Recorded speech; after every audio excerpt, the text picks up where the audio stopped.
welcome to another elite episode of the Get Authentic with Marques show. I'm your host, Marques Ogden. On today's episode, we are joined by Miss Amanda Van Der Heiden. But before we bring up Amanda to the stage, I want to thank one of our amazing newest sponsors, US Wellness Meats. They are an awesome organization out of Missouri, and they have all grass-fed natural meat, from steaks to chickens to beef to lamb, you name it. We're so fortunate to have an amazing sponsor. Again, US Wellness Meats. All their meat is grass-fed natural, and again, they are based in the US out of Missouri. We thank US Wellness Meats for sponsoring this episode. Now, here she is, Amanda. How you doing today, Amanda? I'm great. Thanks so much for having me. I'm excited to talk to your audience about how we can excel. Let's go. Let's go. So, Amanda, first question, young lady. What does the word authentic / authenticity mean to you? Well, I love it. And so, right from the get-go, I don't know if you can see me, but I have white in my hair. It's actually a birthmark. I was born with it. And so, authentic is truly being yourself in a world that tries to make you other or that maybe makes you feel something that you're not. And one of the things I've talked about in the past with authenticity, especially with young professionals and young up and comers today, is there's this disconnect between what it really means and how to perform it, how to actually be it, right? You live your true self, but that doesn't mean you don't adapt to your surroundings. You know, Amanda, I love this because people, I say, right, Amanda, being authentic or authenticity is being who you are in the moment, knowing that the moment is going to change.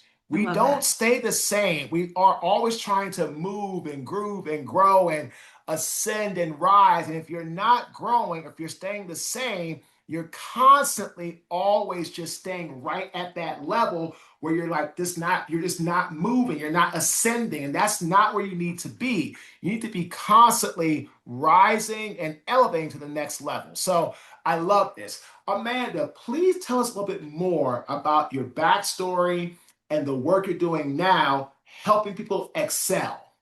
Absolutely. So I am in learning and development, and it's funny because I'm actually certified to train birth through death. I started off in early childhood development and education psychology and ended up full circle into corporate America and doing large scale global rollouts for Fortune 500 clients. So I've worked with over 40 clients in 15 countries across 12 industries over the last 2 decades.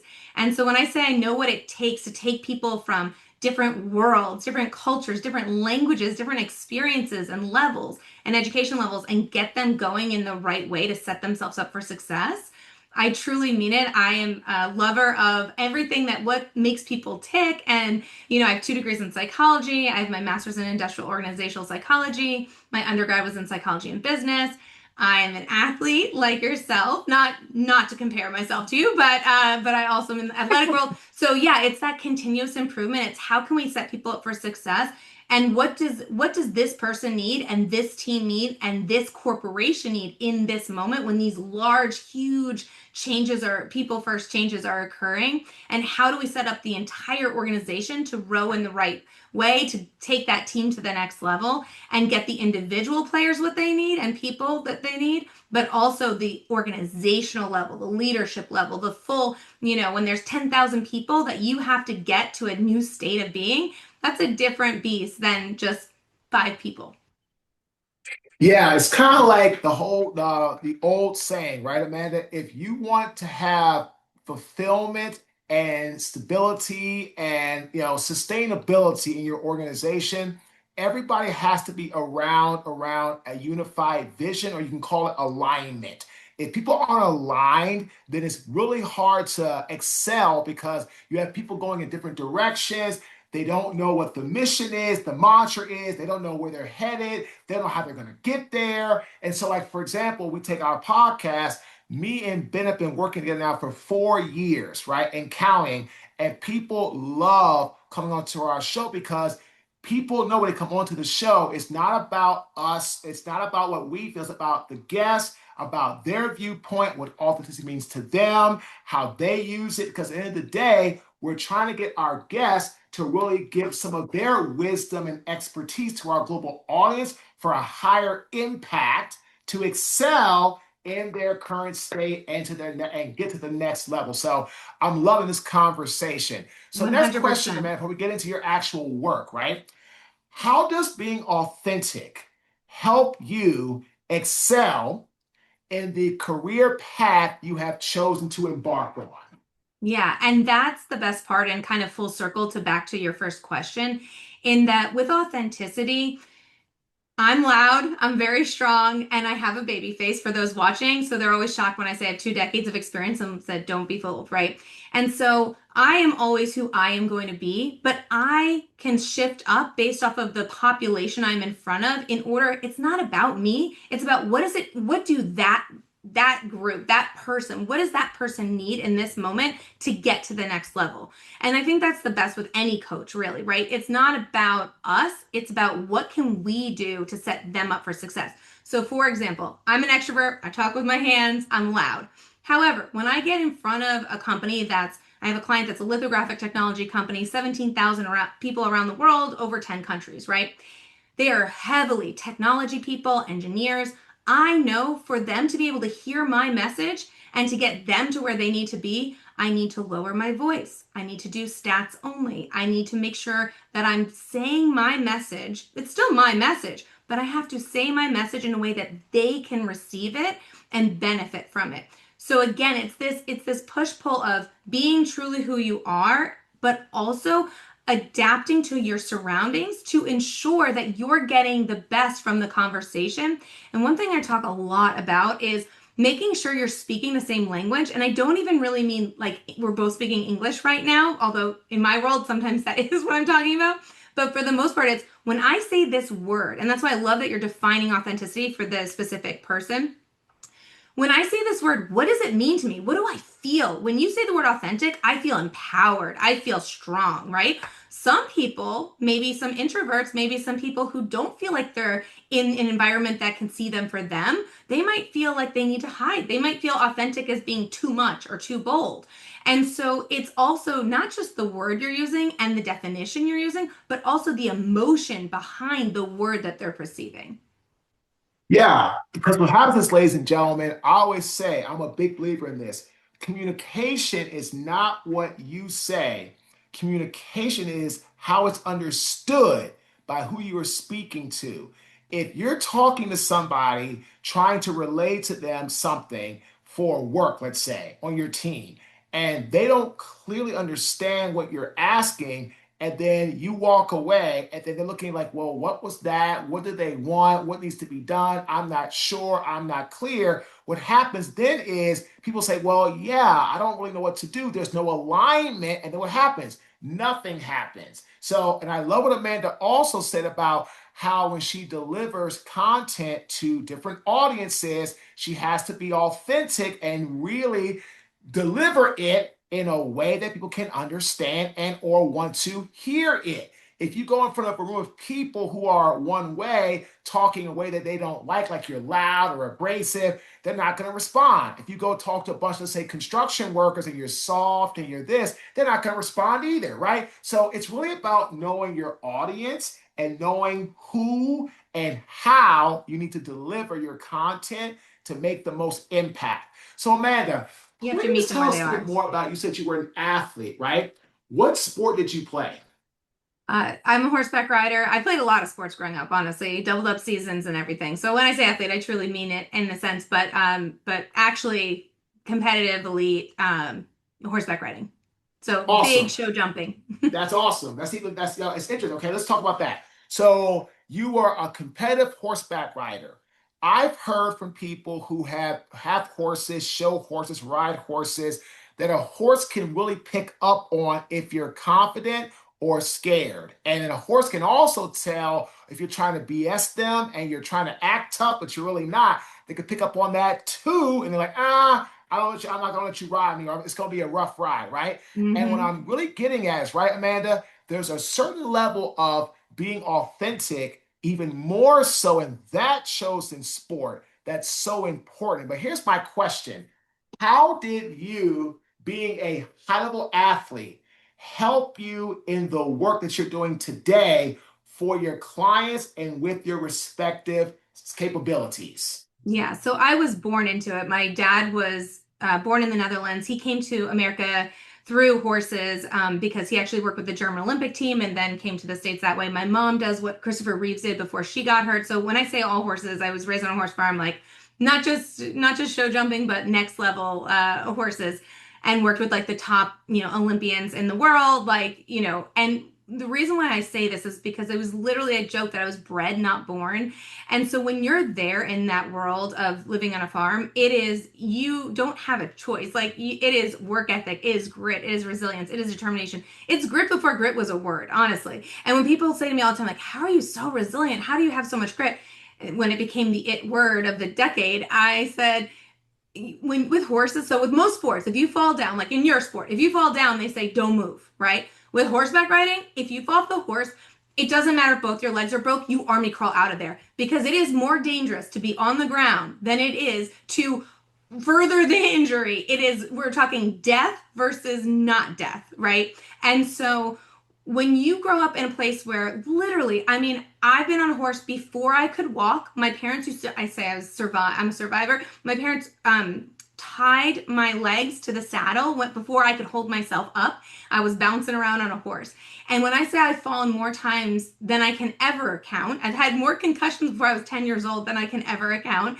And it's because you don't have a choice. There is no choice of getting up. You get up. You get up no matter what. You get up until you literally, when I say you can't get up, you get up. And part of that piece of it is that resilience and determination. And it's a strength that you can give to others. When we teach others, when we coach others, the same thing. It's that piece. The second piece of it is, again, like kind of similar to what we talked about a little earlier, is meeting people and animals where they are. So you can try to force a situation, but if they're not feeling, if the horse, if the person, if the company is not reacting to that, you don't just give up. You try a different strategy. You try a different way. You try something that is going to meet them where they are to get them where they need to go. Fantastic, because ladies and gentlemen, this is all about never quitting, finding ways to, get people to hear your message or to make an impact or to reach people.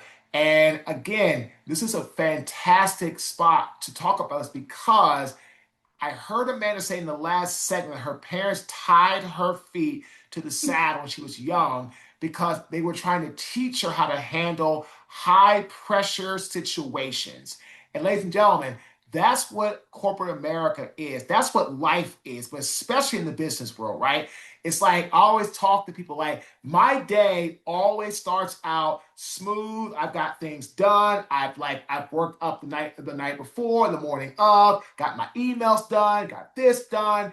For example, today it was a crazy day. I'm trying to. One of my team members is out of Ethiopia.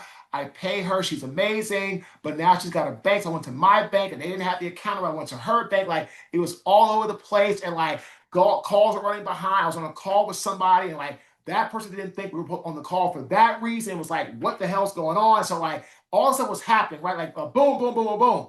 But the point is that I'm used to that because that is the path I chose to be a business owner. You have to learn how to deal with pressure situations and excel and stay calm under them. So, man, here's my question.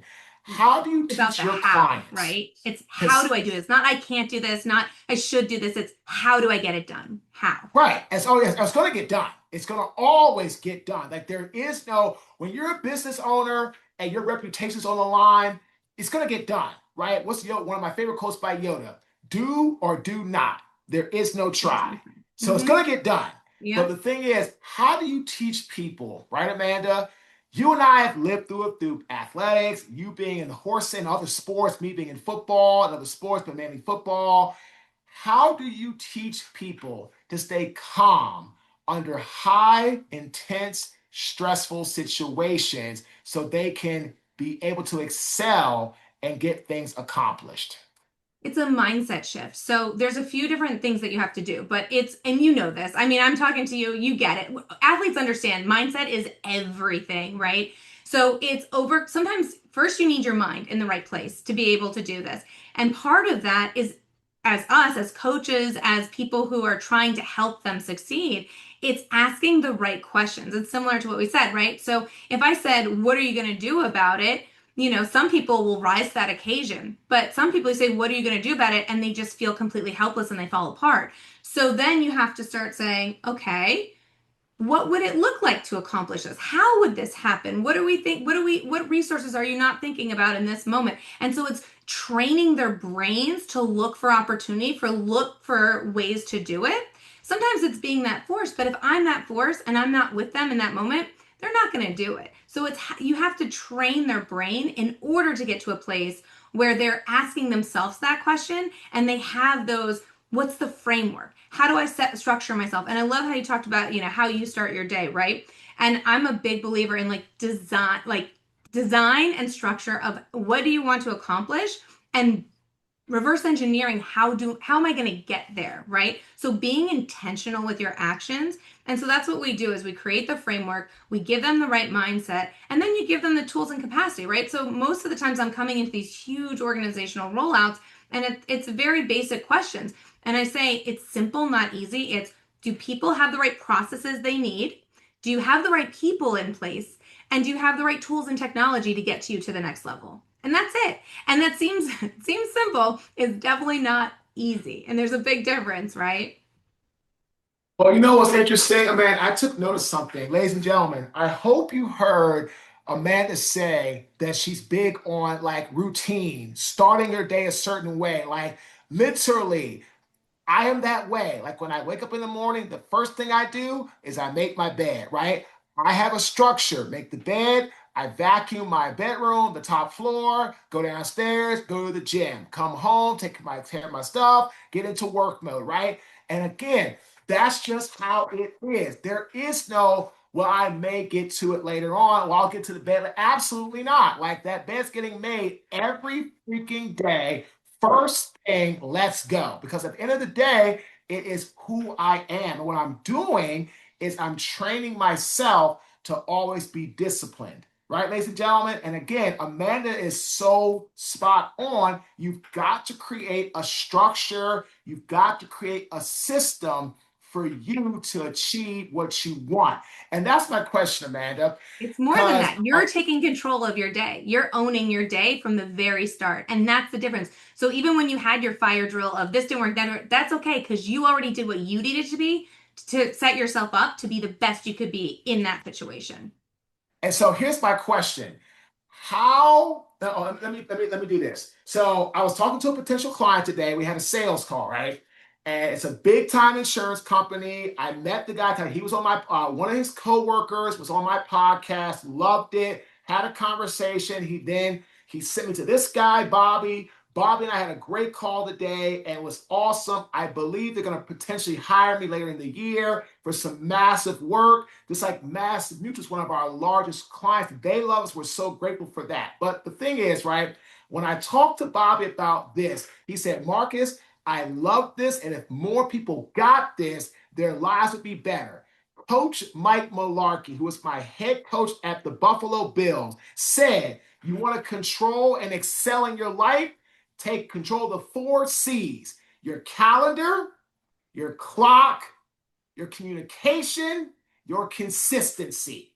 He Mm-hmm. said, if you don't take care of your calendar for sure, if you're not running your calendar, if your calendar's running you, will run your ass right out of this building and you'll have no job in the NFL, or at least the Buffalo Bills. So my question is, right, Amanda, Can I add a how quick thing? important I want to is add a it? quick thing to that. Go ahead. I can go into any CEO, executive, layperson, random person working, right? If I look at their calendar, I know where their priorities are. So someone might tell me they have a goal of this or they have a priority of that, but your calendar doesn't lie. So if you look at your calendar right now, I can tell you what your priority is. I live by my calendar. My calendar is color coded. It is but I will say that take a look, all of you right now. Go open your calendar right now and see what's blocked off. Do you have your goal in there? Do you have a breakdown in there? Do you have a block in there? Otherwise, you don't really have that goal. So here's my thing, right, Amanda? how do people really need to start managing these four C's? You talked about calendar, we're on the same page there. And clock kind of falls into that, so that's fine too. How can you teach people to manage their communication? It's like talking to people, getting things out, not just like keeping things in, and also, right, man, their consistency at the same token as well. I love this. And I am going to do clock, even though we touched on it. So I do have a different one for clock. I feel like I get along with him really well. We'd be friends. Clock. Okay. So with your clock, many of you have heard of time blocking. That's kind of what I mentioned earlier, right? Where you guarantee success by blocking time in your day to achieve your biggest goals, right? So with your clock though, I design my day strategically by day of week and also by day, right? And so I think, how long is something going to take? I track and record everything, not just because I'm a billable consultant, but also because I can see trends. I can see how much time am I spending at this client versus that client. How much time am I spending at the gym? If I'm not getting my results, I need to up the ante. I need to do this different. Because when you have that data, when you have that clock, right, you can look back and see the trends and make incremental shifts and tweaks to get to the next level. So that's clock. For communications, communications is key. I live and die by that. One piece of advice I will give is there are always two ways to say something, a positive and a negative. Our brains are hardwired. So I actually talk a lot about this is a lot of people, for example, they want to lose weight, right? And a lot of people, what they do is they put their favorite dessert and they put an X through it. But that doesn't tell your brain subconsciously what you think it's telling your brain. It's reminding your brain of dessert every single day. It's not reminding yourself, don't eat it. We don't do well with the don't do. We do better with the do. So, for example, my daughter, when she was 2, I never said the word no to my daughter. People are like, you don't say no to your 2-year-old? I'm like, no, I say what to do, not what not to do. Our brains work in the positive, not in the negative. So I even do this myself, even though I'm a positive person. I go back before I hit send on an email, before I hit send on a text, and I reread it. And I say, I ask myself 2 questions. Is this as concise as it can be and concise and descriptive to the point? And are there any sentences where I can flip it from a negative to a positive? So instead of don't do this, I reframe it to please do that. So you made a mistake doing this. I would say, hey, in this section, next time, can you try please doing it this way? You want to say what you want to do, not what you don't want to do. So that's communications. And also, of course, like we talked about earlier, is defining words, making sure that you're speaking with someone. And one thing I love, another quick trick, I have to sneak it in, is I always repeat back what I heard from someone. We call it listen, ask, summarize, LSA, right? So you listen to someone, I summarize what I just heard, which you're doing a great job of doing with me, right, on the podcast, and then I ask a next question. So Marcus is like literally showing you this model, LSA, listen, summarize, ask. Do it. You'll be unbelievably amazed where your conversations will take you, because people will actually feel heard, or they can correct you if you misheard something. And the same thing in reverse is sometimes I will ask someone, you have to be careful it doesn't come off patronizing, but if you ask it in a kind way of like, did you understand what I meant? Instead of saying, did you understand what I meant from that? You ask, what did you take from what I just said? Like Marcus said, what are the next steps? Because if they can repeat it back to you, you know you're on the same page. And if they can't, you have an opportunity to correct it. So that's calendar, clock, communications. And then the next one is, I can't read my handwriting. What's the 4th one again? I say, so it's calendar, clock, that's consistency. I got it. Consistency. Consistency is key. So my favorite quick story I will say is the ice cube. Think about an ice cube in a 28-degree Fahrenheit room, right?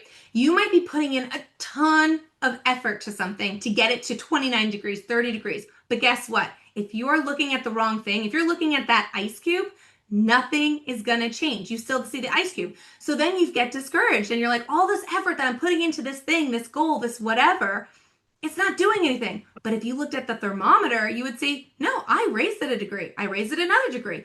But it just takes until you get to that 32 degree Fahrenheit before you start to see the ice melt, right? So you need to make sure you're tracking the right thing. Don't track the ice cube on the table. Track the thermometer in the room. And how that impacts consistency is, instead of getting discouraged about you're not seeing the result, focus on what your output is, not what the result of it is. So think about, what am I doing to make a change?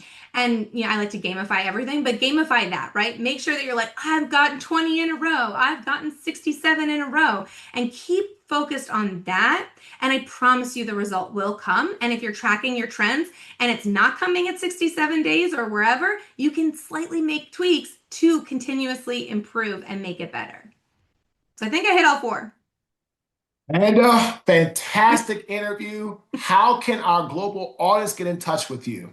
I have a giveaway. I said I'm project manager by nature. I'm all about organizing the chaos. So if you go to pmgiveaway.com, you can have a gift from me to you completely free. And it has 3 different templates. We have all these tools and templates of organizing chaos at Fortune 500 clients, pre-project, at the project level, and then post-project what you want to do. So if you do that and you put your email in, would love to give that to you as a gift.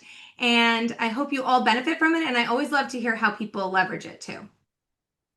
Love that. Ladies and gentlemen, support her. We'll have that information in the show notes. Again, we want to thank her for stopping by. We want to thank US Wellness Meats for sponsoring this amazing episode and the authentic tip of this great interview. Focus on the output, not the outcome. Focus on what you need to do and the effort and the energy and the drive and the discipline and the dedication that you need to put out, not the result. When you focus on what you put out or the output, then the outcome takes care of itself. Again, my name is Marques Ogden. I am the host of the Get Authentic with Marques show. Thanks for tuning in. Have a fantastic day.